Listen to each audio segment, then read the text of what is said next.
नमस्कार दोस्तों, मैं हूं इंडिया न्यूज़ के लिए वीरेंद्र चौधरी। और आज आपको मैं एक इंटरव्यू दिखाने जा रहा हूं। इंटरव्यू दिखाना इसलिए ज़रूरी है कि सहारनपुर में आजकल विश्वकर्मा महासभा में आरोप प्रत्यारोपों का दौर अपनी चरम सीमा पर है। हर नुक्कड़ पर, हर उस घर में जहां 4 धीमान बिरादरी के लोग बैठे हों, वहां ओमपाल पांचाल की चर्चा न हो, ऐसा संभव नहीं हो रहा है। दरअसल हुआ क्या कि जब से ओमपाल पांचाल को भारतीय जनता पार्टी ने किसान मोर्चे का क्षेत्रीय मंत्री बनाया है, तब से एक गुट ने सोशल मीडिया पर जाकर के उनके खिलाफ गंभीर आरोप लगाने शुरू कर दिए हैं। उन्हीं गंभीर आरोपों को लेकर के पांचाल जी आजकल चर्चा में हैं, क्योंकि आरोप जो लगाए गए हैं वो बेहद गंभीर हैं। पहला, आपको मैं ये बता दूं कि ये उत्तर प्रदेश में, क्या पूरे भारत में विश्वकर्मा महासभा हैं, लेकिन सहारनपुर की विश्वकर्मा महासभा ने काफ़ी अग्रणी रह करके काम किया है अपनी बिरादरी के लिए, अपने समाज के लिए। ओमपाल पांचाल के नेतृत्व में जो विकास किया है, तो उसके प्रति एक ईर्ष्या भाव मन में होनी स्वाभाविक सी है। बचपन में कहानी पढ़ी थी कि ईर्ष्या तो न गई मन से, लेकिन इस ढंग से खुलेआम आरोप प्रत्यारोप लगाना भी कहीं ना कहीं सच्चाई को उजागर करता है। आज हमने इन गंभीर आरोपों को लेकर के पांचाल जी को अपने स्टूडियो बुलवाया और हम स्टूडियो में आज उनसे एक एक सवाल का जवाब मांगेंगे। देखने वाली बात यह है कि जैसे जैसे आरोपों का सिलसिला बढ़ता जा रहा है, वैसे वैसे ही धीमान बिरादरी की ओर से पांचाल साहब के लगभग 2 दर्जन से अधिक स्वागत समारोह आयोजित हो चुके हैं। ये तो कंट्रास्ट है कि एक तरफ आरोप और एक तरफ उसी रफ्तार में लगातार उनके स्वागत समारोह का आयोजित होना एक जिज्ञासा पैदा करता है। इसी जिज्ञासा को दूर करने के लिए और हमारे सवालों का जवाब देने के लिए, जो सोशल मीडिया पर उन पर लगाए गए हैं, उन सवालों का जवाब देने के लिए आज हमारे पांचाल साहब स्टूडियो में मौजूद। हमारा उनसे पहला सवाल है कि विश्वकर्मा महासभा, पांचाल साहब गौर से सुनिए, कि विश्वकर्मा महासभा अपने गठन के बाद से आज तक ठीक चल रही थी कि अचानक ये विरोध क्यों पैदा हो गया? 2017 में संस्था का चुनाव ड्यू था। ड्यू होने के उपरांत जो है हम लोगों ने कोशिश की, चलो चुनाव विधिवत रूप से चलता रहे। 2012 में चुनाव हुआ था, 2017 में चुनाव ड्यू था। इसमें कुछ लोग यानी कि जैसे प्रकाश चंद धीमान, वो अमीन के पद से रिटायर होके आए और उन्होंने इसका विरोध शुरू कर दिया। विरोध शुरू करने के पीछे उसकी मानसिकता का मुझे नहीं पता लगा। उसकी मानसिकता में विकृति आती आई धीरे धीरे करके। शुरू में उसने विरोध किया कि चुनाव में भागीदारी हमारी होनी चाहिए, इस उद्देश्य को लेकर कि हमारे यहाँ से एक संविधान के अंदर एक रचना है कि जो मेंबर होगा 1100 रुपए का यानी कि आजीवन सदस्य होगा और वो उसकी वार्षिक शुल्क तय होगा। वार्षिक शुल्क से अभिप्राय है कि जो मेंबर होगा वो 100 रुपए, उसमें जो जिला कमेटी तय करती है वो दे होगा। दे होने के उपरांत जो है वो चुनाव में भागीदारी कर सकता है।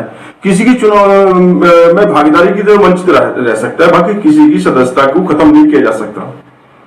इसी उद्देश्य को लेकर हमने चुनाव की जो तैयारी करी, इसमें 5000 का मेंबर है और जो संस्थापक सदस्य है वो करीब 350 मेंबर है। लगभग जो है 850 मेंबरों का चुनाव में वो सूची हमने दे दी और उन्होंने ऐतराज कर दिया कि सूची ने 850 मेंबरों की सूची उन लोगों दी जो इनके हिमायती है, इनके पक्षकार लोग हैं। इसमें उन्होंने ये एक पंचायत में लगभग जिले भर के 200 आदमी उसमें उपस्थित थे। हमारे विपक्ष के लोग थे। उन्होंने कहा कि हम लोग कॉलेज पे बैठक करना चाहते हैं। हमने कहा बिल्कुल ससम्मान कॉलेज बैठक करिए कि जो भी सदस्य है वो सब उसके भागीदारी हैं। उसमें तय हुआ कि भाई आप क्या चाहते हो।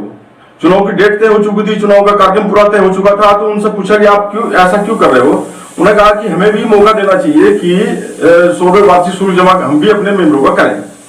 तो उसमें चुनाव पीछे हटाया गया और पीछे हटाने के उपरांत ये तय किया कि भाई 250 मेंबर हमारी संस्था के हैं, 250 में 850 को लगभग जमा है, 2000 मेंबर अभी शेष है, आप बताइए कितना आपको समय चाहिए? तो उसमें उन्होंने कहा कि 1-2 महीने का हमें समय मिलना चाहिए। इसमें दुष्यंत कुमार दीवान, A.K. शर्मा, प्रकाशन दीवान और बहुत लोग ऐसे थे, मास्टर जयदेव दीवान और सब लोग थे। तो उनसे आग्रह किया गया कि भाई बताइए समय कितना? तो उन्होंने कहा 2 महीने का। हमने कहा 6 महीने का समय आप लो। 6 महीने के अंतराल में जितने भी आप वार्षिक शुल्क सदस्यों को जमा करा सकते हो वो वैध हो जाएंगे चुनाव में भागीदारी करने के लिए। इन लोगों ने 27 जुलाई 2017 27 जुलाई से और दिसंबर तक कोई केवल एक मात्र मास्टर जयदेव के वार्षिक शुल्क जमा कराया 500 रुपए, बाकी किसी का जमा नहीं करा। उससे पहले चुनाव की जो डेट एक्सटेंड की गई उसमें संस्था के लगभग जो है 70-80 हजार रुपए खर्च हो चुके। 2 समाचार पत्रों के माध्यम से सारे प्रकाशन होता है, 2 समाचार पत्रों के माध्यम से वो जो एडवर्टाइज का पैसा लगता है वो सब लगता है। तो इसमें चुनाव हुआ दिसंबर में, मास्टर नकलीराम दीवान जी चुनाव अधिकारी बनाए गए और उसमें नकलीराम चुनाव अधिकारी जब ये पर्चा दाखिल करने का समय हो गया तो उसमें ये विपक्ष के लोग पर्चा दाखिल करने के लिए नहीं आए। मास्टर नकलीराम जी ने स्वयं ये फोन करके कहा कि विपक्ष के लोगों से, भाई तुमने जो चुनाव पीछे हटवाया था आज पर्चा दाखिल करने के लिए नहीं आए, तुम फिर ऐतराज करोगे, पर्चा दाखिल करो समय पे आगे। ये लोग नहीं आए तो वहां चुनाव निर्विरोध हुआ विधिवत रूप से। उसमें राकेश पांचाल को अध्यक्ष बना दिया गया। इन्होंने जाके रजिस्ट्रार दफ्तर में जाके इसका ऐतराज कर दिया कि भाई ये तो चुनाव बिल्कुल गलत हुआ, चुनाव हुआ ही नहीं। और जो आप पर आरोप है जो सोशल मीडिया के द्वारा लगाया जा रहा है, कोई केपी सिंह है उनके द्वारा लगाया जा रहा है कि आपने विश्वकर्मा महासभा पर कब्जा कर रखा है, उसे पंगु बना रखा है और गाहे बहाए आप मौका देखते ही धीमान बिरादरी का अपमान करते रहे हैं। आरोप बेहद गंभीर है, सोच के जवाब देना। ऐसा है कि केपी सिंह दीवान के बारे में कहना चाहता हूं। केपी सिंह दीवान जब से इस संस्था का उदय हुआ, जब से लगा के अब तक, ये जो उस टाइम सामाजिक जीवन में बाल्यकाल अवस्था में था, अभी ये 2-3 साल से ही उठने का काम इसने किया है और जिस संगठन से ये जुड़ा हुआ था उस संगठन ने शुरू से लगा के अभी तक विरोध किया। और खासतौर से केपी सिंह दीवान का, केपी सिंह दीवान के बाप का, ये केपी सिंह दीवान के परिवार का कोई योगदान विश्वकर्मा महासभा के गठन में या उसमें कोई योगदान भी नहीं है, ना इसका कोई रिश्तेदार ऐसा है इसकी प्रेरणा से इसमें आया हो। जहां तक सवाल इस बात का है कि दीवानों का अपमान किया है, मैं दीवानों का अपमान नहीं करता, बल्कि संस्था के हित के लिए जो भी प्रयास करेगा मैं उसको सबको जो है समझाने का प्रयास करूंगा। जिस भाषा में वो समझता है उस भाषा में समझाने का काम करते हैं। और जहां तक ये है कि धीमान ओमपाल पांचाल के साथ नहीं है या धीमान विरोध में है, पूरे उत्तरी भारत के अंदर अगर किसी पांचाल के साथ में या जांगीड़ के साथ में किसी ने, विश्वकर्मा समाज में जैसे हमारे 23 वर्ग हैं, खासतौर से इधर 4-5 वर्ग काम करते हैं, पांचाल, धीमान, जांगीड़, रामगढ़िया, मैथिल, उन सब में अगर पांचाल के साथ में जांगीड़ों की संख्या और जांगीड़ भाइयों की संख्या और धीमान भाइयों की संख्या किसी के साथ है तो ओमपाल पांचाल के साथ है। ये 2800 परिवार इस संस्था के अंदर जुड़े हुए हैं जो पूरे नॉर्थ इंडिया की सबसे बड़ी संस्था है। आपके ऊपर तीसरा आरोप है कि आपने हरे वृक्षों, ये जो मनाली फाटक है, रेलवे फाटक जो आपके स्कूल के पास पड़ता है, वहां पर हरे वृक्षों का कटान कर धनराशि का गमन कर लिया था। इसके लिए आपके ऊपर लगभग 5,000 रुपये का एक जुर्माना भी लगाया गया था। ऐसा है कि उस चीज के हमने 2000 से और 2003 में इसका बनावा कराया। 2000 से और 2003 के बीच के अंतराल में जितने भी लोग उस जमीन के साक्षी रहे वो बता सकते हैं कि वहां पेड़ थे कि नहीं थे। वहां पेड़ थे ही नहीं। उनका तो ये कहना है कि उन लोगों ने आपको जो है अवैध वृक्षों के कटान को लेकर के और धनराशि के गमन का 5,000 रुपये जुर्माना भी लगाया। ऐसा था कि व्यवस्था क्या थी इसमें, जिस वक्त पेड़ इसमें पौध की शक्ल में थे और बैनामा हमें नंबर 1 में करना था। नंबर 1 में बैनामा करने के लिए जिस व्यक्ति ने इस बात के लिए भाई बैनामा जिसने किया है उसने इस वृक्षों की कीमत दर्शा दी। इसमें वृक्ष उसमें 1 साल के पौध के रूप में थे और उसमें दिखा 200 रुपए का पेड़, 300 रुपए का पेड़ था, उसकी मालियत दिखा दी। जी पेड़ थे नहीं तो बिकते किस चीज के, तो उसमें उन्होंने टेक्निकल पॉइंट ढूंढते हुए ये साख को खराब करने का प्रयास किया गया और जिसमें इसका कोई योगदान नहीं है। आपका कहना है कि वहाँ छोटी बहुत सी बड़े पेड़ नहीं थे। वो उसकी वन विभाग की रिपोर्ट भी है, वन विभाग की जांच भी बाकायदा, उसमें ऐसा नहीं है वो कोई प्रकरण ऐसा, और ये प्रकरण भी हाईकोर्ट के आदेश के बाद निष्ठान भी हो गया। बाकी इसके कुछ इस तरह के समाज के जो गद्दार लोग हैं वो दूसरों के लिए काम करते, जिन्हें आप गद्दार कह रहे हैं, हो सकता है वो अपनी जगह सही हो। पंचाल साहब, आए हुए ब्यौरा के मामले में आप पर कुछ मुकदमे भी कायम किए गए हैं और ये मुकदमे कहीं हवा में तो कायम नहीं हुए होंगे, आखिर इसके पीछे कुछ तो सच्चाई होगी। ऐसा है कि बायोवेल का बोरा संस्था के सदस्यों को दिया जाएगा, ऐसी व्यवस्था पूरी तमाम संस्थाओं के अंदर हुआ करती है। संस्था की वार्षिक भी आम सभा बैठक होती है और उस मासिक बैठक होती है, मासिक बैठक के अंदर कार्यकारिणी सदस्यों का उसमें आगमन होता है। नहीं, आप पे आरोप ये नहीं, आप पे आरोप ये है कि ओमपाल पंचाल और 10 अन्य लोगों पर के आए व्यय के ब्यूरो को लेकर के जो मुकदमे कायम किए गए हैं उस पर आप कुछ कहिए। नहीं, मेरे जो मुकदमे कायम किए गए 100% झूठे मुकदमे कायम किए। सबसे पहला मुकदमा हमारे पे कायम हुआ थाना रामपुर के अंदर, कप्तान साहब को ये दरखास्त दी गई कि 2 करोड़ रुपए हमने गबन कर लिए और जिसमें हमने जानकारी मिली कि आईओ हमारे पास आया कि 2 करोड़ हमने गबन कर लिए, जो हमने जांच करने की कोशिश करी। हमने तो कप्तान साहब से कहा हमारी जांच कराई जाए, अगर 2 करोड़ की बात छोड़ दे, अगर हमने चाहे भी पीओ संस्था के पैसे की तो भी हमारे सजा होनी चाहिए। वो मुकदमे का निष्ठान 1-1.5 महीने के बाद उस मुकदमे का निष्ठान हुआ। उसके बाद में सीओ के द्वारा जांच कराई गई। कप्तान साहब ने सीओ से सारे दस्तावेज हम लोगों ने पेश किए। 1.5-2 महीने तक वो प्रक्रिया चली। जब ये वहां से बिल्कुल असफल हो गए, इन्होंने सिविल कोर्ट में मुकदमा कायम कर दिया। सिविल कोर्ट में एक ही चीज का मुकदमा एक पहले थाने में कर दिया, फिर सीओ में कर दिया, फिर सिविल कोर्ट में कर दिया। 2 करोड़ का गबन का आरोप का मुकदमा फिर किया गया। वो इसके बाद 1 महीने के बाद फिर दोबारा से सिविल कोर्ट में मुकदमा कायम किया गया।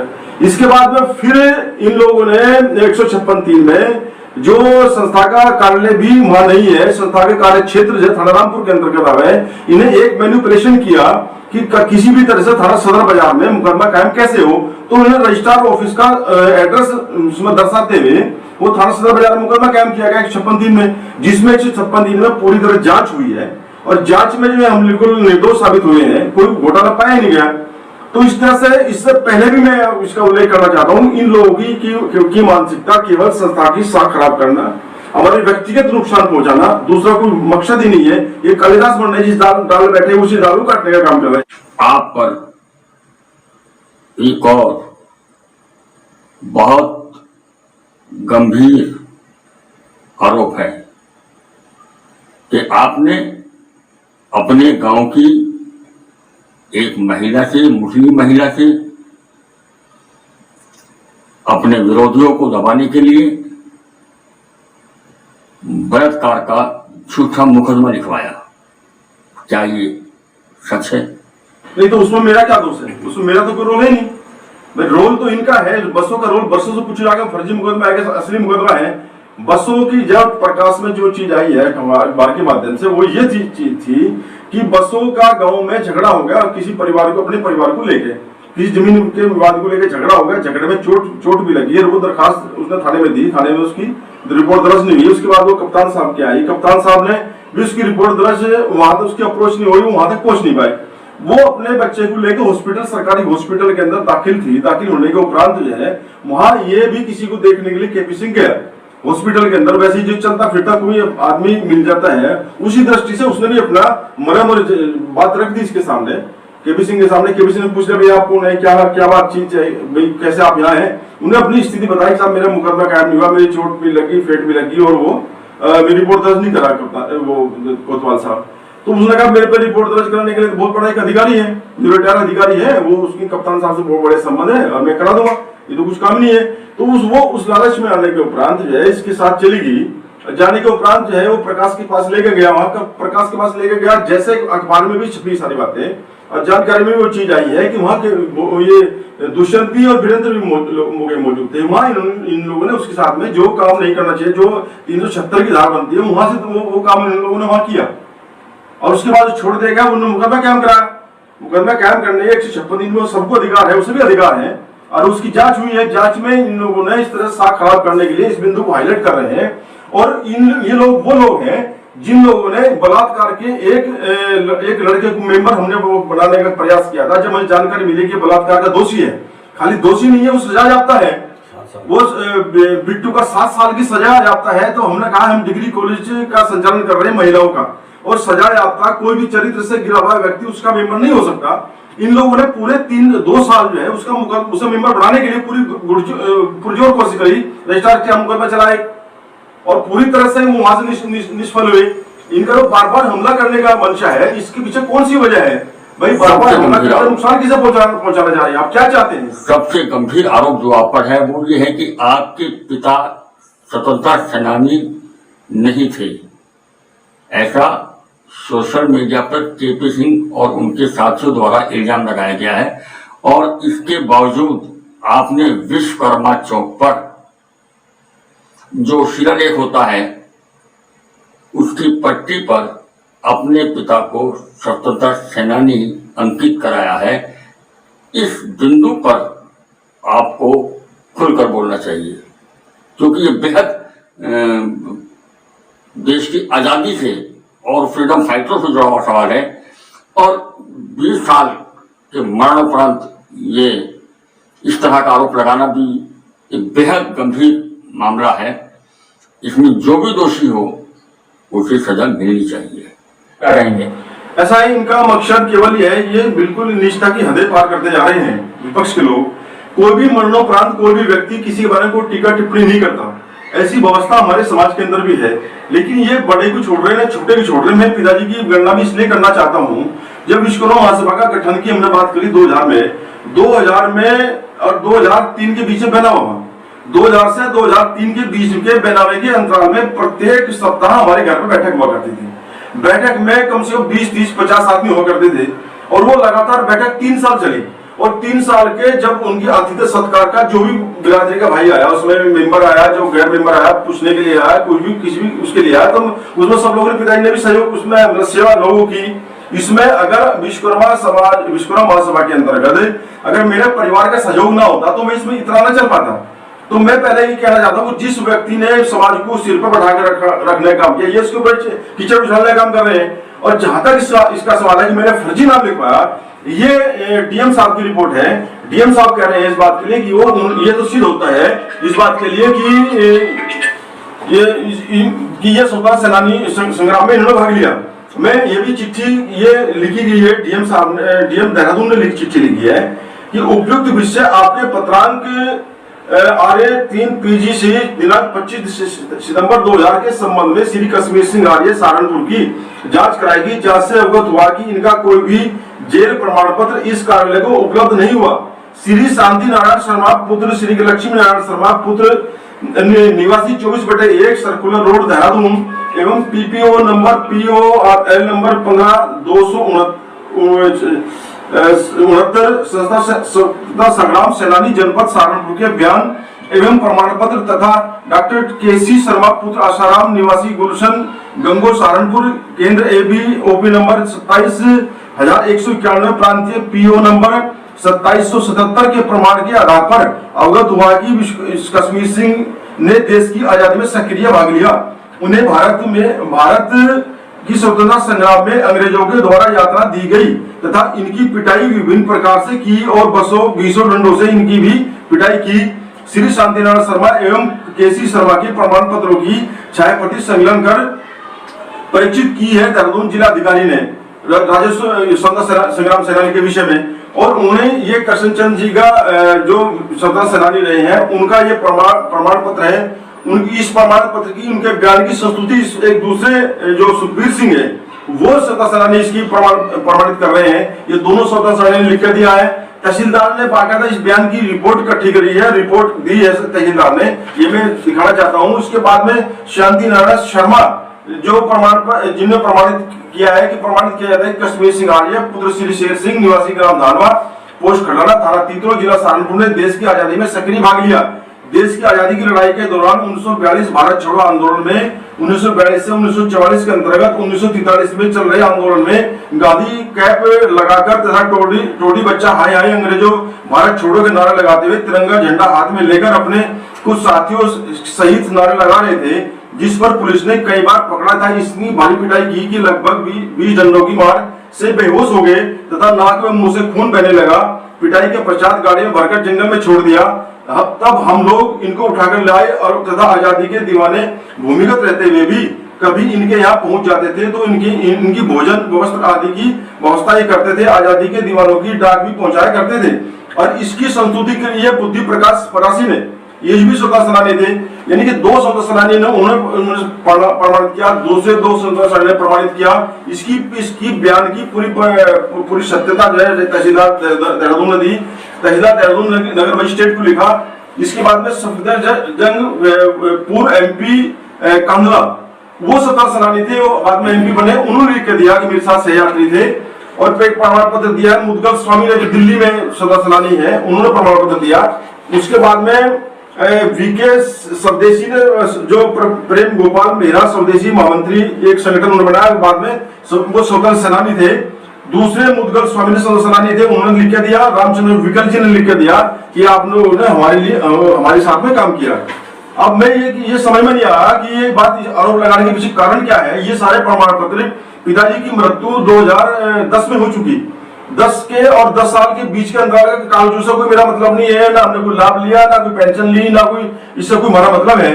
लेकिन ये कागज हम लोगों ने उन्हें फोटोस्टेट निकाल ली वहां से, उनके कागजों से, उनकी फाइलों से मिल गए हैं। ये परीक्षित कर रहा हूं आपके सामने। अगर कोई प्रशासन का व्यक्ति मेरे से पूछेगा किसी माध्यम से, मैं उसे बताने का भी काम करूंगा, प्रभु प्रमाण में देने का भी काम करूंगा। नहीं, जो KP सिंह और कंपनी जो है आपका इस कदर भारी विरोध कर रही है, उसके पीछे कोई समाजी कारण है, राजनीतिक कारण है, या कोई गमन का कोई ऐसा विषय है कि जो इस कदर विरोध कर रहे हैं? ऐसा है कि KP सिंह के साथ में बोधराम लगे हैं, रमेश चंद लगे हैं, दूसरे लोग लगे हैं। उनका इस संस्था से दूर दूर का भी रिश्ता नहीं है, केवल द्वेषपूर्ण भावना से वो संस्था को नुकसान पहुंचाने के लिए, ताकि पंचालों के प्रति बहुत नफरत है, उस नफरत को सिद्ध करने के लिए वो तरह तरह का आरोप लगाते हैं। और फेसबुक के नेता है, आज तक भी विश्वकर्मा महासभा के अंदर कोई भी व्यक्ति इस बात के लिए नहीं आया कि भाई हमने हिसाब दिखा दो।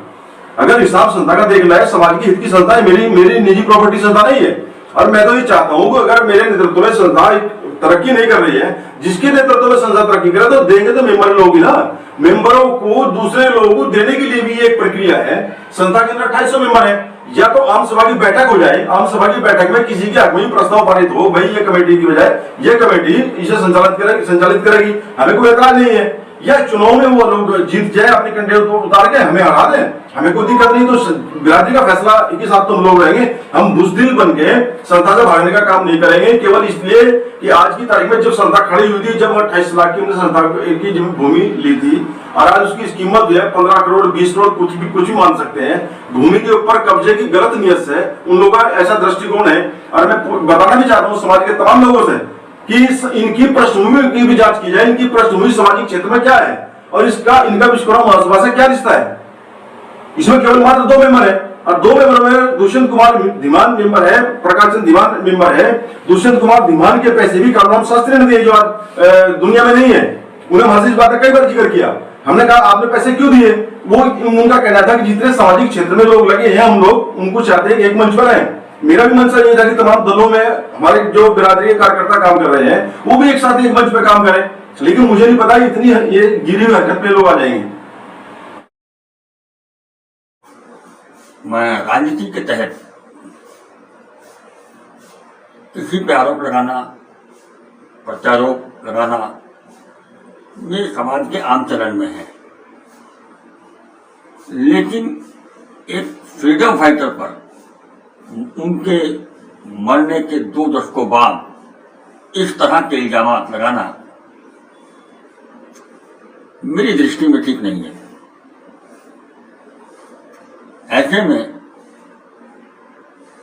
आरोप सच है या झूठ, प्रशासन को इस मामले में गंभीरतापूर्वक लेना चाहिए। और अगर ये आरोप झूठे हैं तो स्वतंत्रता सेनानी के अपमान के लिए जिला प्रशासन को अपने स्तर से भी कानूनी कार्रवाई करनी चाहिए और ऐसे झूठे लोगों को उन्हें रास्ता बताना चाहिए कि किसी के चरित्र पर दाग लगाना किसे कहते हैं। और अगर 45 होते हैं तो इनके विरुद्ध भी कार्रवाई होनी चाहिए। धन्यवाद। अगर आपने हमारे चैनल को सब्सक्राइब नहीं किया है तो सब्सक्राइब कीजिए, लाइक कीजिए, शेयर कीजिए और हाँ बेल आइकन को दबाना ना भूलें ताकि बाकी अपडेट्स आपको सबसे पहले मिलती रहें। नमस्कार।